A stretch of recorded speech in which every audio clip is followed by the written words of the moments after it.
الحمدللہ رب العالمین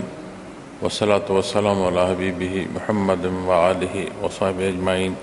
اما بعد فاعوذ باللہ من الشیطان الرجیم، بسم اللہ الرحمن الرحیم۔ وَإِذْ قَالَ إِبْرَاهِيمُ رَبِّ أَرِنِي كَيْفَ تُحْيِي الْمَوْتَى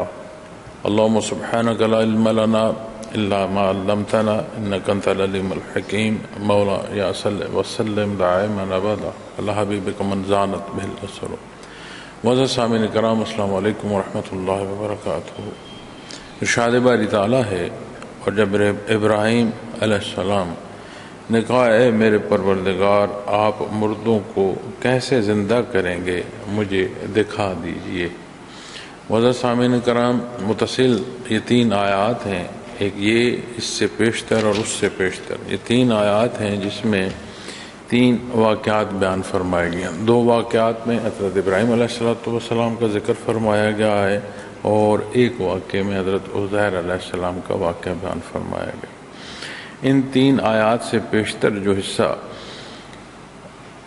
آیت الکرسی کے بعد ہے، جہاں یہ ارشاد فرمایا گیا کہ لا اکراہ فی الدین، کہ دین میں زبردستی نہیں ہے، تو اس سے بعد انہیں جنہیں اللہ کریم کی دوستی نصیب ہوتی ہے، انہیں اللہ کریم اندھیروں سے اجالے میں لے آتے ہیں، یعنی وہ حق پر آ جاتے ہیں، اور جو اپنی بدبختی کو لیے، بدعمالیوں کو لیے، ظلم کو لیے شیطان کی دوستی میں جا گھستے ہیں، وہ انہیں شیطان اندھیروں میں دھکیل دیتا ہے، اور انجام جو قرآن کریم نے بیان فرمایا اولئک اصحاب النار، یہ لوگ دوزخ کے رہنے والے ہیں، ہم فیہا خالدون، اور وہ اس میں ہمیشہ رہیں گے۔ یہاں بات آخرت کی فرمائی گئی ہے، اور اس آخرت کے فرمان کے ساتھ اگلا رکوع جو شروع ہوتا ہے، اس کے پہلی تینوں آیات میں حیات بعد الموت کا ذکر آتا ہے۔ اب جب آپ حیات بعد الموت کی بات کرتے ہیں تو ایمان بالغیب کے حصے سامنے آتے ہیں، اور معزز سامعین کرام، کفار اور مشرک جو بہت بڑا اعتراض اٹھاتے تھے دین حق پر، اس میں ایک یہ حصہ بھی تھا کہ جب ہم مر گئے، خاک ہو گئے، تو دوبارہ اٹھنا کیسا؟ ہم سے پہلے ہمارے اجداد جو ہیں وہ خاک ہو گئے ہیں، تو ہم تو وہاں کوئی زندگی کی رمق نہیں دیکھتے، اسی طرح ہم اپنی جو طبعی زندگی ہے وہ جب پوری کر لیں گے بات ختم ہو گئی۔ تو جب بات حیات بعد الموت یہ سمجھ نہ آئے، اس پر ایمان نہ لائے بندہ، اور اس کا یقین نصیب نہ ہو، تو پھر جس حیات میں ہے اس کے اصول اور ضابطے وہ اپنی خواہش اور پسند پر طے کرتا ہے کہ جیسے وہ چاہتا ہے ویسے ہو۔ جب بات حیات بعد الموت کی آتی ہے، قیامت کی آتی ہے، حساب کتاب کی آتی ہے، اللہ کریم کے روبرو حاضر ہونے کی آتی ہے، ہر معاملہ، ہر ماجرا، ہر واقعہ جو قرآن کریم بیان فرماتا ہے کہ اس کا فیصلہ قیامت کے روز ان کے مابین کر دیا جائے گا، جہاں اعتراض ہوگا، جو سوال ہوگا، ہر شے کا جواب قیامت کے دن عطا فرما دیا جائے گا۔ لیکن اس کے بعد پھر واپسی نہیں ہے۔ قرآن کریم وہ حالات بھی بیان فرماتا ہے کہ جہاں کافر یہ کہیں گے کہ بار الہ ہمیں ایک دفعہ واپس بھیج دے، ہم حق کے ساتھ واپس آئیں گے، جو کچھ کرتے رہیں اسے چھوڑ دیں گے، لیکن واپسی نہیں ہے۔ تو ایمان بالغیب میں یہ سارے حصوں کو جب آپ دیکھتے ہیں، اسی طرح ذات باری تعالیٰ جو ہے بہت بڑا غیب ہے، خود ذات باری تعالیٰ غیب ہے، اور کتنی خوبصورت اور اعلیٰ حصے صفات باری تعالیٰ کی اور قدرت کاملہ کا اظہار فرمایا گیا ہے آیت الکرسی میں۔ لیکن جب حسات انسانی کی بات آتی ہے تو اس کی ذات حسات انسانی سے باہر ہے، وہ لامحدود ہے، اور ہماری ذات محدود ہے۔ لیکن اسی طرح جب ہم احادیث مبارکہ میں حدیث احسان کو دیکھتے ہیں، جس میں نبی کریم صلی اللہ علیہ وسلم نے یہ ارشاد فرمایا کہ اللہ کی عبادت ایسے ہو جیسے اللہ کریم کو دیکھ کر اس کی عبادت کر رہے ہو۔ دوسرا درجہ ارشاد فرمایا آپ صلی اللہ علیہ وسلم نے کہ یہ پہلا درجہ نہ ہو تو یہ درجہ تو ہو کہ میرا اللہ مجھے دیکھ رہا۔ اب اس میں انسانی حسات کی دسترس سے یہ امر باہر ہے، ممکن ہی نہیں ہے، کسی پہلو سے سوچا نہیں جا سکتا۔ دنیا کی زندگی تمام ہوگی، ظاہراً ہم برزخ کو نہیں دیکھ پاتے، برزخ خود ایک پردہ ہے جو حائل ہے کہ جس پر موت واقع ہوگی، وہ ظاہری حصوں میں تباہ ہوتا گیا، فنا ہوتا گیا، خاک ہوتا گیا، لیکن اس پر جو برزخ کے حالات واقع ہوتے ہیں وہ قرآن و حدیث کی روشنی میں ہم جانتے ہیں۔ اسی طرح جب سور پھونکا جائے گا اور مخلوق اللہ کے حضور حاضر ہوگی اور اپنا اس کا حساب کتاب کی بات آئے گی، روز جزا کی بات آئے گی، قیامت کے قائم ہونے کی بات آئے گی، تو پھر یہ سارے معاملے وہاں پیش ہوں گے۔ اب جب بندہ اس حساب کتاب پر بھی یقین نہ رکھے، اس زندگی کے جو پر موت جو واقع ہونے اس کے بعد حیات پر بھی یقین نہ رکھے، تو پھر اس کے لیے کوئی پابندی نہ رہی، وہ تو سارا دین چھوڑ بیٹھا۔ تو سارے دین کا انکار کر دیا گیا اگر ایمان بالغیب کا انکار ہو۔ ویسے تو ہر حصہ ایمان کا ماننا لازم ہے، لیکن جب آپ عملی زندگی میں دیکھتے ہیں کہ یہ انکار پھر عملی زندگی میں اپنی نفسانی خواہشات پر قائم رہنا ہو جو ہے اسے اور سہانا دکھاتا ہے کہ سب خاک ہو گئے، جس نے اچھا کیا وہ بھی خاک ہو گیا، جس نے برا کیا وہ بھی خاک ہو گیا۔ تو بہتر ہے کہ جہاں اپنی مرضی، جہاں اپنی خواہش ہے اس کے مطابق چلا جائے اور زندگی ایسے بسر ہو جیسا بندہ خود پسند کرتا ہے۔ تو اسی طرح یہی بات میں عرض کر رہا ہوں کہ کفار بھی بڑا اعتراض کرتے تھے کہ جب ہم خاک ہو گئے تو دوبارہ اٹھنا کیسا۔ حالاں جب مشرکین کی بات آتی ہے تو وہ جو حصے آخرت کے حوالے سے بیان ان کے علماء کرتے تھے اس میں اپنے آپ کو نجات ہی کی طرف لے جاتے تھے، لیکن بالعموم جو حصے تھے اس کا یقین نہیں تھا اور انحراف کیا گیا تھا، تجاوز کیا گیا تھا، سابقہ جو کتب ہیں ان میں کمی بیشی کی گئی اور اپنی خواہشات جو ہیں انہیں داخل کیا گیا۔ تو بہرکیف جب بات آخرت کی آتی ہے، ایمان بالغیب کی آتی ہے، اور خاص موت جو ہے حیات بعد الموت، یعنی یہ جو زندگی ہے اس کے بعد موت جو واقع ہوگی اس پر، اس میں اس کے بعد جو زندگی آتی ہے، تو ان تین حصوں کو اگر آپ تین واقعات کو دیکھیں تو پہلے واقعے میں حضرت ابراہیم علیہ السلام نے نمرود سے بحث فرمائی اور آپ نے حق ارشاد فرمایا، وہ آپ کی ضد کرتا رہا۔ تو جب بات آئی کہ زندگی اور موت کی تو صفات باری تعالیٰ آپ نے ارشاد فرمائی کہ اللہ رب وہ ہے جو موت دیتا ہے، حیات دیتا ہے، یعنی میرا پروردگار ربی الذی یحیی و یمیت، میرا پروردگار وہ ہے جو زندہ کرتا ہے اور مارتا ہے۔ تو اس میں مقابلے میں اس نے ایک بودی حرکت کی کہ دو قیدی بلائے، ایک کو چھوڑ دیا اور ایک کو قتل کرا دیا۔ تو اس نے کہا دیکھو میں بھی تو موت دے رہا ہوں، میں بھی تو حیات دے رہا ہوں۔ اور پھر جب آپ علیہ السلام نے اس نظام ہستی پر بات بیان فرمائی کہ مغرب سے سورج طلوع ہوتا ہے، میرا پروردگار تو مغرب سے طلوع فرماتا ہے، اگر تو یہ قدرت رکھتا ہے تو اس نظام سے اس کو مغرب سے لیا، مشرق سے لاتا ہے تو مغرب سے لیا، یعنی الٹ دے کہ طلوع مشرق سے ہے، غروب مغرب میں ہے، میرے مالک کا یہ نظم ہے۔ اگر تو سمجھتا ہے کہ تو خدائی قوت کا حامل ہے تو اسے مغرب سے واپس مشرق کو لے آ۔ مجھے سامعین کرام، قرآن کریم ارشاد فرماتا ہے کہ فَبُهِتَ الَّذِي كَفَرَ، وہ کافر متحیر رہ گیا۔ اب اس نے آگے سے جواب نہیں دیا، خاموش ہو گیا۔ حیرت زدہ تو رہا، لیکن یہ بھی تو کہہ سکتا تھا کہ آپ نے پہلی بات جو مجھے کہی موت و حیات کی وہ میں نے تجھے دکھا دی، اب اس الٹ کا یہ جو آپ مغرب سے مشرق کی طرف بات طلوع کی کر رہے ہیں، آپ اپنے پروردگار کو کہیں یہ وہ دکھا دیں۔ لیکن وہ جانتا تھا نیا خانے میں کہ اللہ کریم کے نبی ہیں، اللہ کریم کے پیغمبر ہیں، اگر انہوں نے دعا کی اور یہ نظام ہستی ایسے الٹ حصے میں آ گیا تو پھر میں کہاں کا رہوں گا، تو میرے تو سارے پیروکار جاتے رہیں گے۔ تو وہ خاموش رہا۔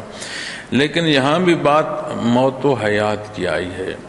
پھر یہ جو اگلا حصہ جس میں حضرت عزیر علیہ السلام کا بیان فرمایا کہ جہاں ان کا گزر ایک گاؤں سے ہوا تو اس کے جو حالات فرمایا اعلیٰ عروش اپنی چھتوں پر گرا پڑا تھا۔ اور چھتوں پر گرنا جو ہے وہ یہ ہے کہ چھت گرتی ہے پہلے پھر دیواریں گرتی ہیں، یعنی تباہی کی انتہا یہ ہو جاتی ہے کہ کسی مکان کی چھت گرتی ہے، جب چھت گر جائے اور ٹوٹی پھوٹی دیواریں کھڑی رہیں اور آخر ایسی تباہی ہے کہ آخر میں وہ دیواریں بھی گر جائیں اندر. تو چھتوں پر گرنے سے مراد یہ ہے کہ کوئی عمارت کسی پہلو سے سلامت نہ رہی ہو، بے شمار تباہی، بے انتہا تباہی. تو انہوں نے فرمایا تھا قال انا یحیی هذه اللہ بعد موتها، اور انہوں نے کہا اس موت یعنی اس تباہی کے بعد اللہ اس کو کیوں کر زندہ کریں گے، یعنی اس کے باشندوں کو کیوں کر زندہ کریں گے. اب یہاں اعتراض نہیں ہے اور نہ انکار ہے، ایک تجسس ہے، ایک متجسس کیفیت ہے کہ وہ کیسے معاملہ ہوگا جیسے اللہ کریم انہیں زندگی دیں گے. اب بات یہاں بھی حیات بعد الموت کی ہو رہی ہے. تو انہیں اللہ کریم نے 100 سال اسی حالت میں رکھا کہ وہ جو نہ حیات تھی اور نہ موت تھی، لیکن ایک نوم ایسی طاری ہوئی کہ وہ 100 سال جو ہے وہ اس کیفیت میں رہے. پھر 100 سال کے بعد وہ سلامت، وجود سلامت، پہننا اوڑھنا سلامت، خوراک سلامت، تازگی. لیکن جو ان کے ساتھ سواری تھی وہ خاک ہو گئی، اور جب وہ اٹھے تو وہی خاک سے وہ ذرات جمع ہوتے ہوتے ہوتے ان کی سواری جو ہے واپس حیات میں آئی. تو اللہ کریم نے انہیں دکھایا کہ موت کے واقع ہونے اور اس کے بعد زندگی کا دینا یہ ایسے ہے جیسے یہ آپ کی سواری زندہ. اب یہاں جو حضرت ابراہیم علیہ السلام نے عرض کی رب ارنی کیف تحیی الموتى،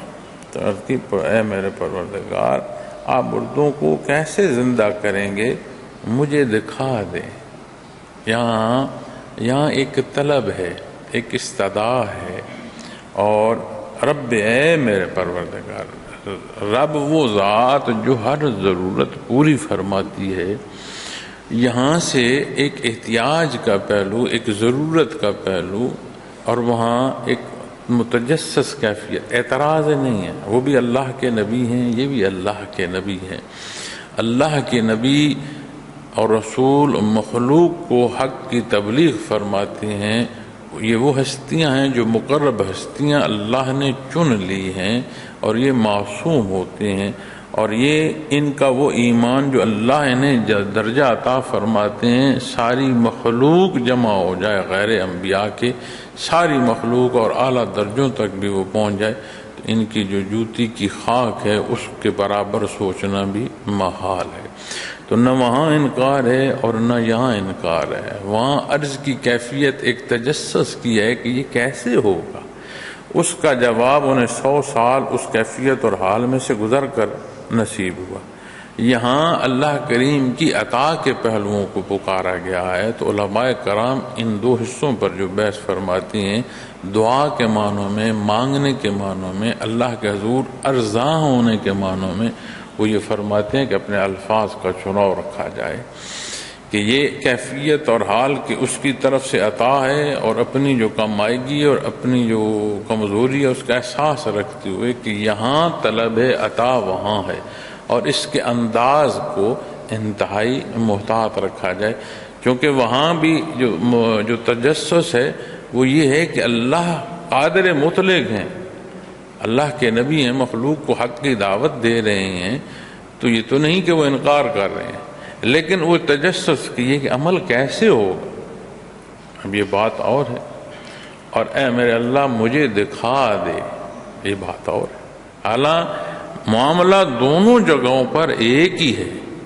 بات ایک ہی ہے، انداز پیش کرنے کا الگ ہے. تو وہاں انہیں 100 سال اس کیفیت میں سے گزر کر وہ بات جو ہے دکھائی گئی، اور یہاں جو معاملہ ہے اس کا انداز اور ہے. قال اولم تؤمن، فرمایا کیا تمہیں اس پر یقین نہیں ہے؟ قال بلا، کہا ضرور رکھتا ہوں یقین، ولکن لیطمئن قلبی، لیکن اس لیے کہ میرے دل کو سکون ہو جائے. اب یہاں ایک احتیاج کی بات کی گئی، محتاجی کی بات کی گئی، اللہ کریم کی شان کہ وہاں سے عطا ہو. تو یہاں کا معاملہ اور ہو گیا. تو اللہ جل شانہ نے جب ارشاد قال اولم تؤمن، فرمایا کیا تم اس پر یقین نہیں رکھتے؟ اب اللہ کریم بھی جانتے ہیں، اللہ کا وہ حبیب جو ہے اس کا ایمان بھی ہے، اللہ خود عطا فرمانے والے ہیں. تو قرآن کریم جب بیان فرماتا ہے، اور یہیں اس سے اگلی حصے آپ جو مثالیں بیان فرمائی گئی یہاں ہیں، باقی دوسری جگہوں پر ہیں، تو اس سے مخلوق کو تعلیم دی جا رہی ہے۔ قرآن کریم جب واقعات سابقہ سے متعلق بیان فرماتا ہے تو اس سے مراد یہ ہے کہ ان واقعات کو دیکھتے ہوئے سمجھتے ہوئے اپنے راہ کا تعین کرے، یا تو وہ شکر گزار بندوں میں سے ہو یا انکار کی طرف جائے۔ یہ بھی رہنمائی ملتی ہے کہ کس روش کا یا کس راستے کا اختیار کرنا کیا نتائج دے گا۔ تو یہاں بھی جب قرآن کریم یہ مثالیں بیان فرماتا ہے تو ہمیں بحیثیت انسان یہ جو کلام کرنا ہے یا سماعت ہے یہ ہماری مجبوری ہے، لیکن یہ اللہ جل شانہ کی مجبوری نہیں ہے کہ اسے کسی الفاظ کا چناؤ کرنا پڑے کہ یہ بات کسی تک پہنچے۔ ہم یہ جو صوفیاء کا برزخ کا کلام یا برزخ کی گفتگو ہے جب اس میں دیکھتے ہیں تو میں آپ کو ایک مثال عرض کرتا ہوں کہ ہم دنیاوی امور میں جو شناسا لوگ ہیں اور جنہیں کوئی واقعہ پیش آئے اور اس واقعے کی حقیقت سے واقف ہوں فریقین دونوں لوگ، تو وہ جب ایک دوسرے کی طرف ایسے دیکھتے ہیں تو دونوں کو سمجھ آ جاتی ہے کہ یہاں خوشی ہے یا یہاں دکھ ہے۔ بولا کوئی بھی نہیں، کلام نہیں ہوا، نہ کوئی بولا نہ کسی نے سنا، تو وہ ایک کیفیت کو محسوس کرتے ہوئے حال معلوم کر لیتے ہیں کہ اس اگلے کا حال کیا۔ اب ایک انسان دوسرے پر حالات کے وارد ہونے کی کیفیت کو بغیر کلام کے سمجھ سکتا ہے، تو رب کائنات کو کوئی مجبوری تھی کہ وہ الفاظ کا سہارا لیتے؟ نعوذ باللہ۔ یہ وہ حصے اختیار فرمائے گئے ہیں کہ جسے عامت الناس کا وہ درجہ، یہ بھی اس کی عطا ہے، شان ربوبیت ہے، ہر ایک کو اس کے درجوں پر تاکہ سے بات سمجھ آئے۔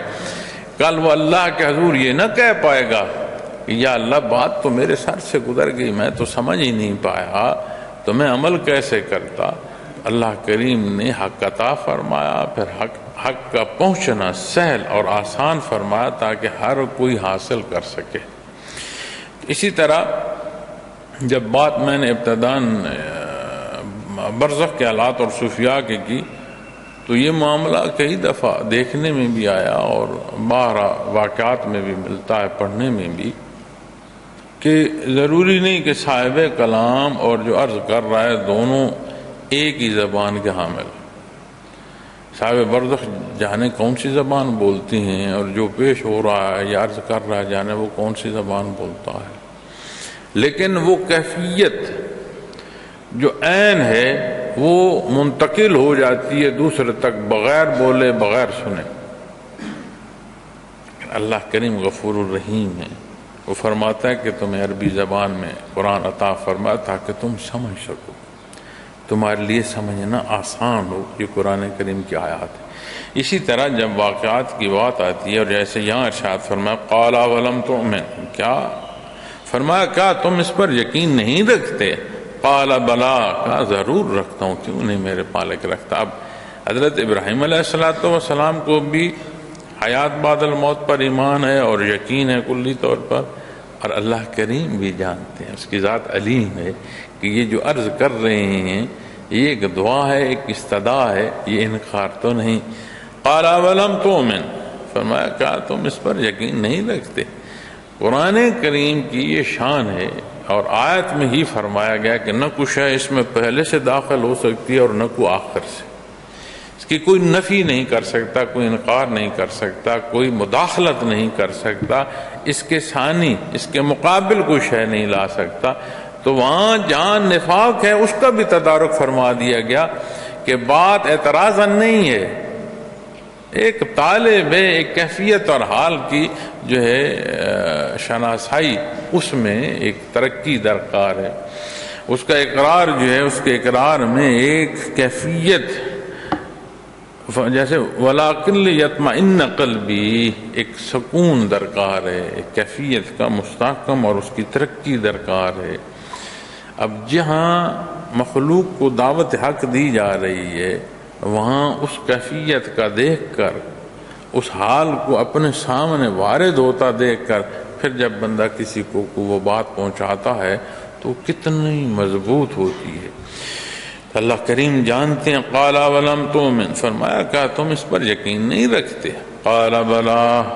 کہا ضرور رکھتا ہوں. ولکن لیطمئن قلبی، لیکن یہ اس لیے کہ میرے دل کو سکون ہو جائے. محترم سامعین کرام، ہم ہر شے کو جانتے ہیں. بحیثیت مسلمان بات کی جائے تو بڑے نزاکت کے پہلو ہیں جہاں علماء کی ضرورت پیش آتی ہے. پھر مزید نازک معاملہ یا باریکیاں ہوتی ہیں جہاں مفتیان کرام کی ضرورت آتی ہے. بالعموم ضروریات دین ہر بندہ مومن جانتا ہے. جب جانتا ہے تو پھر اس پر عمل کیوں نہیں کر رہا؟ پھر یہ دیکھنے میں آتا ہے کہ عالم ہوتا ہے، مفتی ہوتا ہے، اس کے ساتھ یہ القاب لکھے ہوتے ہیں، عمل میں وہ کیفیت نہیں نظر آتی جو دین کا پڑھنا اسے نصیب ہوا. تو ایک حصہ ہے جاننا. اس جاننے کی حیثیت جب تک خبر کی رہے گی اس پر عمل جو ہے وہ بہت اعلیٰ نہیں ہو پائے گا. لیکن جب وہ خبر حال ہو جائے گی اور وہ حال جو ہے وہ پھر عمل کی جو قوت دیتا ہے وہ خبر سے نہیں ہو سکتی. اسی طرح جب آپ یقین کی کیفیت کی بات کریں گے تو جو بالعموم بات ہے کہ آپ جانتے ہیں، علم الیقین، آپ جانتے ہیں کہ جی آگ جلاتی ہے، عین الیقین کہ آپ نے آگ اپنی آنکھوں سے دیکھی، حق الیقین کہ آپ آگ میں کھڑے ہیں. بات تینوں یقین کی ہیں. لیکن آگ میں کھڑا شخص، اس کے آگ کا ہونا کس درجے کا یقین ہے؟ جس کا دیکھنا ہے اس کا دوسرے درجے کا ہوگا. جو جانتا ہے کہ ہاں آگ کی عدت ہوتی ہے وہ تیسرے درجے میں چلا جائے گا. تو یہ اللہ کریم کے حبیب ہیں. یہ قرب الہی کی اور رضا الہی کی باتیں ہیں کہ اللہ کریم کے فرمان کے ساتھ، اس کے حکم کے ساتھ کیسی محبت ہے اس کے پیغمبر کو کہ اسی جستجو میں زندگی ہے کہ اور نصیب ہو، اور نصیب ہو، حق اور نصیب ہو. وَلَٰكِن لِيَطْمَئِنَّ قَلْبِي، اس لیے کہ میرے دل کو سکون ہو جائے. تو معزز سامعین کرام، یہاں آ کر بات سمجھ آتی ہے کہ یہ جو صوفیاء کرام محنت کرتے ہیں، مخلوق کو دعوت دیتے ہیں، ذکر اذکار اور مجاہدہ کرتے اور سکھاتے اور کراتے ہیں، مقصد یہ ہے کہ دلوں کو قرار نصیب ہو. چونکہ میں نے عرض کیا میں تو کم علم آدمی ہوں، گناہگار آدمی ہوں، لیکن دنیا میں یہ دیکھنے میں آیا ہے کہ فارغ التحصیل عالم جو ہے اس کے معاملات میں بھی بندہ مشکوک ہو جاتا ہے کہ یہ اس نے پڑھا کیا ہے اور یہ عمل کیا کر رہا ہے. کیوں؟ اس لیے کہ وہ جو اس نے پڑھا ہے اس پر وارد نہیں ہو پا رہا، اس نے اس کو خبر کی حیثیت تک رکھا ہوا، اس کا حال نہیں ہو سکا. وہ جاننا اس کا حال ہوگا، اس کے دل کو قرار نصیب ہوگا، ایمان پختہ ہوگا، اسے معلوم ہوگا کہ میں نے اللہ کے حضور پیش ہونا ہے. اگر میں کہیں پڑھا رہا ہوں اور اپنے پڑھانے میں کمزوری اور خطا کر رہا ہوں، بے لحاظی کر رہا ہوں، میرے اعمال میں کوئی کمی بیشی ہے، تو اسے جب یہ یقین ہوگا کہ میرا سوال بالعموم بندے سے زائد ہوگا، جیسے میں یہاں سے بیان کر رہا ہوں تو اس بیان کرنے کی غلطی پر گرفت بالعموم نہیں ہوگی،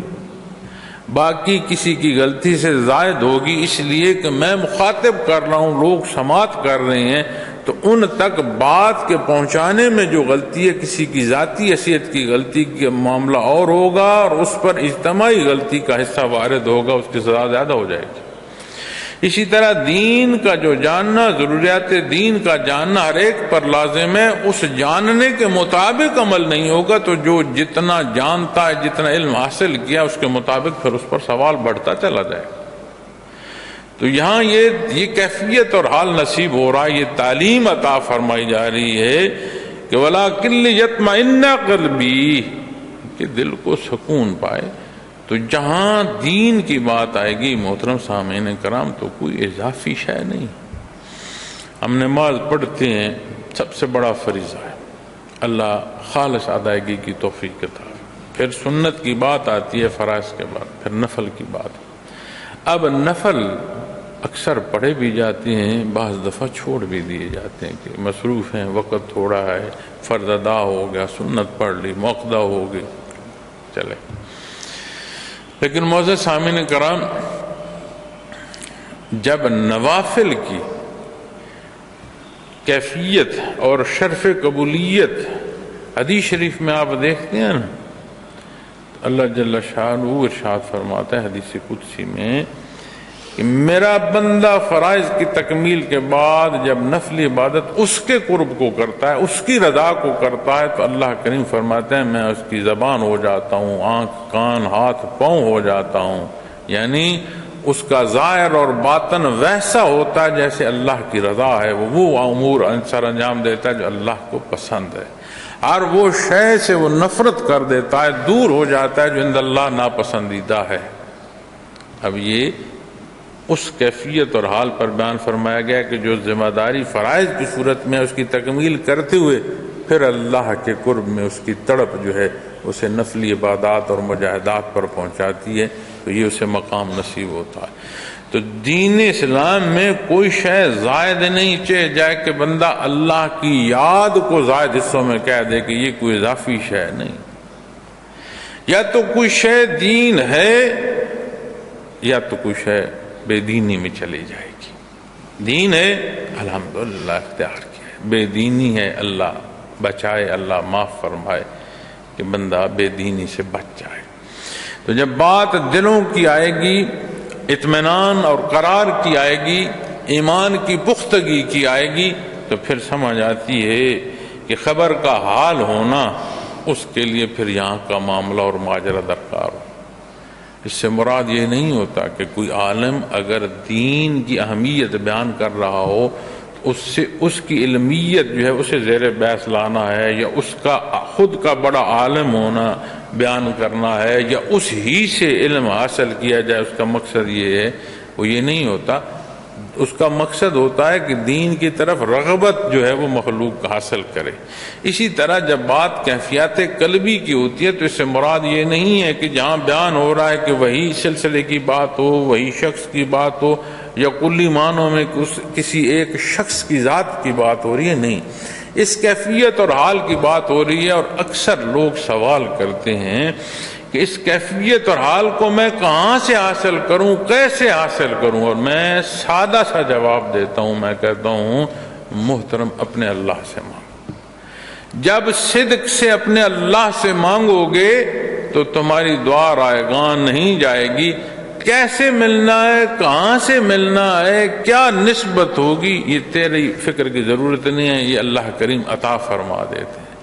اب وہ جو ہمارا اپنا حصہ ہے نا، وہاں کمزوری ہوتی ہے۔ معزز سامعین کرام، دینی پہلوؤں پر بات ہو رہی ہے تو ہم نکات جو دینی ہیں ان کے بیان کو چھوڑ دیتے ہیں اور متلاشی ہوتے ہیں کہ اس میں اعتراض کہاں تلاش کیا جائے، اس میں سوال کہاں پیدا کیا جائے۔ تو جب آپ ان پہلوؤں سے دینی حصوں پر تجزیہ کر رہے ہوں گے تو حاصل نہیں کر پائیں گے۔ اللہ کریم ہم سب کو حق بیان کرنے کی توفیق دے، اور اللہ کریم دینی علم عطا فرمائے اور اس کا حال عطا فرمائے، تاکہ یہ حالات جن میں سے ہم زندگی بسر کرتے ہوئے گزر رہے ہیں اس درجے پر پہنچیں کہ ہر عمل ہمیں یہ احساس دے کہ میاں جو کچھ کر رہے ہو اللہ دیکھ رہا ہے، اس کی مخلوق لکھ رہی ہے، یہ سارا حساب کتاب تیار ہوگا اور اس کے روبرو جا پیش ہوگے اور اپنی کتاب جو ہے اسے کھول کر دیکھ رہے ہوگے، حساب کتاب تو حال بدل جائے۔ تو آج کے اپنے حالات کو اگر ہم دیکھتے ہیں تو لا قانونیت معاشرے میں فساد پیدا کرتی ہے۔ تو اس کی ایک چھوٹی مثال کہ یہی دنیا میں جو ایک جزا و سزا کا نظام ہے اس کی کمزوری معاشرے میں ایک لاقانونیت جو ہے وہ ایسا فساد پیدا کر رہی ہے کہ زندگی بسر کرنا محال ہو رہی۔ اسے کلی معنوں پر دیکھو نا، جب آخرت کا خوف نہیں ہوگا تو ہم کوشش کریں گے کہ قانون پھر وہ ہو جو میری قوت نافذہ ہو، اس میں حقوق و فرائض جو ہیں وہ بعید ہو جائے، اور بحثیت مسلمان بے عملی ہو، اور پھر بے عملی پر ہم کاربند اس طرح ہوں کہ اس پر پختہ ہوتے جائیں، تو سمجھ آتی ہے کہ جو دین کی جاننا ہے وہ محض خبر رہ گئی ہے، اس کا قرار ہمارے دلوں کو نصیب نہیں ہوا۔ تو اللہ کی یاد ایسا نسخہ ہے معزز سامعین کرام کہ جو دلوں کو سکون دے گا، قرار دے گا، اطمینان دے گا، ایمان کی پختگی نصیب ہوگی، اور جہاں ایمان کی پختگی نصیب ہوگی وہاں کی تبلیغ عملی نظر آئے گی۔ تو جب یہ عرض کیا حضرت ابراہیم علیہ السلام نے، یہ اس لیے کہ میرے دل کو سکون ہو جائے، قال فخذ أربعة من الطير فصرهن إليك ثم اجعل على كل جبل منهن جزءا ثم ادعهن يأتينك سعيا۔ فرمایا رب کائنات نے کہ 4 پرندے لیں، أربعة من الطير، 4 پرندے لیں، فصرهن إليك، انہیں اپنے ساتھ ایسے ہلائیں، فرمایا اپنے ساتھ ہلا لیں، پھر ہر پہاڑ پر ان میں سے ایک ایک ٹکڑا رکھ دیں، پھر ان کو بلائیں، وہ دوڑتے ہوئے آپ کے پاس چلے آئیں گے، یاتین کا سایہ۔ اب اس میں جب مفسرین کرام واقعہ لکھتے ہیں تو وہ فرماتے ہیں کہ 4 پرندوں کا حکم دیا گیا حضرت ابراہیم علیہ السلام کو کہ 4 پرندے جو ہیں آپ اپنے ساتھ ہلا لیں، یعنی ایسا پالیں، ان کا دانہ دن کا اور ان کے ساتھ وقت بسر کریں کہ وہ آپ کے ساتھ ہل جائیں اور آپ بھی تاکہ ان کو پہچان پائیں۔ اس کے بعد جب وہ آپ کی پکار پر آپ کے پاس آنا شروع ہو جائیں تو آپ انہیں ذبح کر کے اور ان کے وجود کو اس طرح تقسیم کر دیں کہ 4 کو وجود جو ہے وہ کاٹ کے حصوں میں تقسیم کر دیں اور ہر ایک حصہ پہاڑ پر پھیلا دیں۔ اب 4 ہیں تو اس میں جب بات بالعموم آتی ہے تو 4 پہاڑوں کی بھی بات آتی ہے، لیکن مفسرین کرام بعض روایت کی نسبت 7 بھی لکھتی ہیں، لیکن پرندے کون سے تھے، کہاں کیا بیان کیا گیا، کہیں کوا بیان کیا گیا، کہیں مور بیان کیا گیا، کہیں کچھ اور، نہ پرندوں کی قسم سے غرض ہے اور نہ پہاڑوں کے عدد پر کوئی بحث ہے، اس لیے کہ اس کا جاننا لازم نہیں ہے، نہ جاننا نقصان دہ نہیں ہے، تو یہ بات غیر متعلق ہے۔ تو جو متعلق ہے وہ یہ ہے کہ اللہ کریم نے کیسے موت کے بعد حیات عطا فرماتا ہے، کن فیکون، وہ فرماتا ہے عرشہ ہو جاتی۔ تو جب آپ کو فرمایا گیا تو آپ نے اسی طرح 4 پرندے لیے، ان کو اپنے ساتھ ہلایا، پھر انہیں آپ نے ذبح کر کے مختلف حصوں جو ہیں جمع کیے ایک سب کے، اور انہیں 4 حصوں یا کچھ حصوں میں تقسیم فرما کے آپ نے انہیں پہاڑ پر پھیلا دیا۔ پھر ارشاد جیسے فرمایا گیا کہ ان کو بلائیں، وہ دوڑتے ہوئے آپ کے پاس چلے آئیں گے۔ اب آپ نے جب انہیں بلایا تو وہ دوڑتے ہوئے آپ کے پاس چلے آئے۔ اب بات پرندے کی ہو رہی ہے، پرندہ پر سے، فضا سے اڑتا ہوا بھی آ سکتا ہے، دوڑتے ہوئے آنے میں کہ آپ کے سامنے بھی رہے، کیا پرندے کی قسم ایسی ہے کہ جو اڑ نہیں سکتی یا پروں والا ہے، لیکن یہ ساری وہ بحثیں ہیں جیسے میں نے بات کی کہ ان کا جاننا لازم نہیں، نہ جاننا نقصان دہ ہے۔ تو اسی طرح جب آپ نے وہ عمل کیا اور آپ نے وہ پکارے تو وہ دوڑتے آپ کے پاس آئے۔ اس میں بعض روایات میں یہ بھی ملتا ہے کہ آپ نے ان پرندوں کے سر اپنے پاس رکھ لیے، تو جب آپ نے پکارا تو کہیں سے خون، کہیں سے پر، کہیں سے گوشت، کہیں سے ٹکڑا، آپس میں وہ اکٹھے ہوتے ہوتے ایک ایک پرندہ بنتے گئے۔ تو وہ یہ بھی لکھتے ہیں کہ ایک پرندہ آپ تک پہنچا بغیر سر کے، تو آپ نے اگر دوسرا سر آگے کیا تو اس کی طرف نہیں ہوا، عین اس کا سر اس کی طرف گیا تو وجود آگے ہوا اور سر جڑ گیا۔ لیکن یہ بھی وہی بات ہے جو اسے میں نے عرض کی کہ یہ بھی غیر متعلق ہے۔ متعلق بات یہ ہے کہ آپ نے ذبح کر دیا، آپ نے ان کو ٹکڑے ٹکڑے کر دیا، ان کی آپس کی آمیزش کر دی، پھیلا دیا گیا، اور اس پھیلانے کے بعد جب آپ نے آواز دی تو آپ کی آواز پر وہ پھر سارا وجود اللہ کے حکم سے جمع ہوا،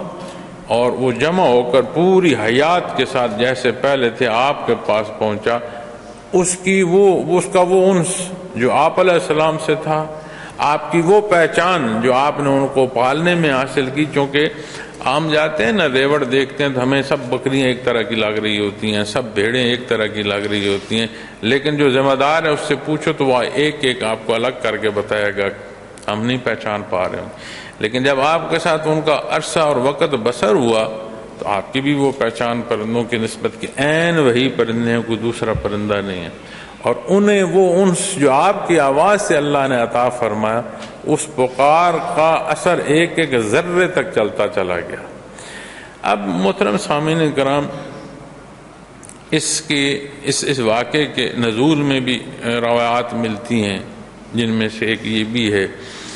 کہ آپ علیہ الصلوۃ والسلام پانی کے کنارے سے گزرے تو وہاں ایک مردہ جانور تھا، تو کبھی پانی کی لہر آتی تو اس پر چڑھ آتی، سمندر کا کنارہ ہے تو مچھلیاں اس پانی کے ساتھ اس کا حصہ کھاتی، پانی تھوڑا نیچے ہوتا تو جو خشکی کے جانور ہیں وہ کھاتے۔ تو آپ کے ذہن میں یہ سوال جو ہے آپ نے اللہ سے عرض کیا، یا اللہ اتنی تقسیم اس کی ہو جائے گی کہ خوراک مچھلیوں کو بھی چلی گئی، خوراک خشکی کے جانوروں میں بھی تقسیم ہوگی، پھر یہ وجود قائم ہوگا؟ تو آپ نے اللہ سے عرض کی، لیکن مفسرین کرام یہ بھی عرض کرتے ہیں کہ آپ کا وہ آپ کے سامنے وہ بحث جو بادشاہ کی تھی، جو اس نے کہا میں بھی زندہ کرتا ہوں اور مردہ کرتا ہوں، لیکن آپ نے اللہ کریم کی صفت جو ہے وہ بیان فرمائی، تو اس واقعے کی نسبت بھی آپ نے اللہ سے دعا کی۔ لیکن محترم سامعین کرام، یہ پھر وہ موضوعات ہیں جن کا جاننا لازم نہیں، جن کا نہ جاننا نقصان دہ نہیں، لیکن یہ جاننا کہ اللہ کریم قادر مطلق ہے جس نے حیات عطا فرما رکھی ہے، اور اگر ہم اپنی حیات اور اپنے وجود کو دیکھیں تو خیال فرمائیں کہ میرا اور آپ کا وجود اللہ کریم نے اسے اس کا وجود، ہمارا وجود ہونا کیسے عطا فرمایا۔ اپنی ہوش سے لے کر آج تک کے وقت کو دیکھیں کہ خوراک کیسے جمع ہو کر ہم تک پہنچ رہی ہے، کوئی دانہ کس نے بیجا، کہاں بیجا، کس نے کاٹا، کس نے جمع کیا، کس نے بیچا، کہاں خریدا گیا اور کھایا کس نے۔ آپ دنیا کے اسفار میں دیکھیں،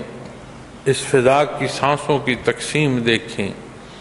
اپنے وجود کی ضرورت اور خوراک اور سانس کے ایک ایک پہلوؤں کو دیکھتے آئیں تو یہ جو ایک وجود ہے اس میں موت و حیات آپ کو سمجھ آ رہی ہوگی۔ تو اس نے یہ اس سے کہ وہ مالک ہے جس نے حیات عطا فرمائی ہے، وہی موت دیتا ہے، اور وہی موت کے بعد پھر حیات دے گا، اور اسی کے حضور جا کر حساب کتاب ہوگا۔ تو زندگی سنبھل کر رہی جائے، اس اپنے آپ کو سنبھال کر اس میں زندگی بسر کی جائے، چونکہ یہ محض گزار دینے کو نہیں ہے۔ ہم دنیا کی دولت کو، سونے چاندی زیورات اور ہیرے، ہم سمجھتے ہیں کہ بڑے قیمتی ہیں، کئی جدید دھات جو ہیں ان پر بحث آتی ہے کہ یہ ان سے بھی قیمتی ہے۔ معزز سامعین کرام، زندگی کی جو فرصت ہے نا، یہ جو سانسیں ہیں، یہ سب سے قیمتی ہے، یہ پلٹ کر نہیں آئیں گے۔ جو اعمال ہم اختیار کریں گے وہ اعمال ہمارے سامنے آئیں گے۔ آج موقع ہے کہ ہم معافی مانگیں۔ وہ غفور الرحیم ہے، اس نے رحمت کو لازم فرما رکھا ہے، غضب سے رحمت جو ہے اس نے وسیع فرما رکھی ہے، اور خالص دل سے معافی کا طالب ایسا ہے جیسے نہا کر آیا ہو، گناہوں سے ایسا پاک کہ کوئی گناہ نہ بچے۔ ضرورت اس پہلو کی ہے۔ پھر حضرت جی رحمۃ اللہ تعالی علیہ مفسرین کرام کی نسبت یہاں ان پرندوں کا جو تعلق اور انس ہے، اس سے بھی جو کیفیات قلبی ہیں اس پر رہنمائی فرماتے ہیں سالک اور شیخ۔ یہاں ایک پرندہ ہے، اسے ان سے اپنے پالنے والے سے، بات پیدا کرنے والے کی نہیں ہو رہی، پالنے والے کی۔ بالعموم حضرت ابراہیم علیہ السلام ان کی پرورش جو ظاہری پہلو میں کر رہے ہیں، ان کی ضرورت پوری کر رہے ہیں، دانہ دن کا کھلا رہے ہیں، تو ان کے ساتھ انہیں وہ انس ہے کہ ان کا وجود ذرے ذرے میں ہو گیا، لیکن ان کی پکار پر ذرہ ذرہ واپس اللہ نے جمع ہونا عطا فرما دیا۔ تو جہاں سے حصول فیض ہے، وہاں پر آپ کا تعلق خالص ہو اور انس کا ہو تو آپ حاصل کر پائیں گے، وگرنہ اگر وہاں کا انس کہیں کسی مقام تک پر بھی کوئی پہنچ جائے اور وہاں کو کمی واقع ہو جائے تو وہ عمارت گر جائے گی، سلامت نہیں رہ سکتی، چاہے جائے کہ کوئی کہے کہ ترقی کر پائے گا۔ تو کیفی حصوں میں بھی یہاں سے علماء کرام جو ہیں، صوفیاء کرام ہماری رہنمائی فرماتے ہیں کہ پرندے کا انس اس کے وجود کے ذرے ذرے کو باذن اللہ جمع کرنے کا سبب اور آپ علیہ الصلوۃ والسلام کے روبرو پیش ہونے کا سبب ہو گیا۔ تو جب بات کیفیت کے حصول کی آئے گی تو یہاں انس درکار نہیں ہے۔ تو بے شمار ہماری کمزوریاں ہیں، خطائیں ہیں، لیکن یہ ہر شے کو یہ جو بے نیتی ہے نا، اندر کا فطور ہے، اجاڑ دیتا ہے۔ تو اللہ کریم اس خناس سے معاف فرمائے، اللہ مخلص ہونا عطا فرمائے۔ ہم کمزور ہیں، خطا کار ہیں، اللہ ہمیں معاف فرمائے۔ تو ارشاد فرمایا وَاعْلَمْ أَنَّ اللَّهَ عَزِيزٌ حَكِيمٌ، اور خوب جان لیں کہ اللہ غالب ہیں اور حکمت والے۔ اب جو بات میں نے اپنی تقریر کے اختتام پر عرض کی ہے، اس میں بھی اپنی ذات کو نہیں لینا، اس میں بھی اس سے طالب ہونا ہے کہ وہ معافی کی جو ہے توفیق عطا فرمائے، وہ ہمیں حق پر قائم رہنا جو ہے وہ نصیب فرمائے، اپنی محتاجی جو ہے نہیں چھوڑنی، اس کی بے نیازی کا ہر پہلو سے اظہار رہے۔ وَاعْلَمْ أَنَّ اللَّهَ عَزِيزٌ حَكِيمٌ، اور خوب جان لو، اسے ذہن نشین کر لو، اس پر پختہ ہو جاؤ کہ اللہ غالب ہے، ہر شے اس کی طرف سے ہے، وہ بے نیاز ہے، ہم محتاج ہیں، ہمیں ضرورت ہے، وہ عطا فرمانے والا ہے، حکیم، ہر بات میں حکمت ہے۔ یہ جو تمہیں سکھایا، سمجھایا اور تمہیں تعلیم دی جا رہی ہے، اس میں بھی حکمت ہے، اور اس کی حکمت کیا ہے کہ اسے جانو، اسے سمجھو، اس کے مطابق عمل پیرا ہو۔ اللہ کریم توفیق عمل عطا فرمائے۔ جزاکم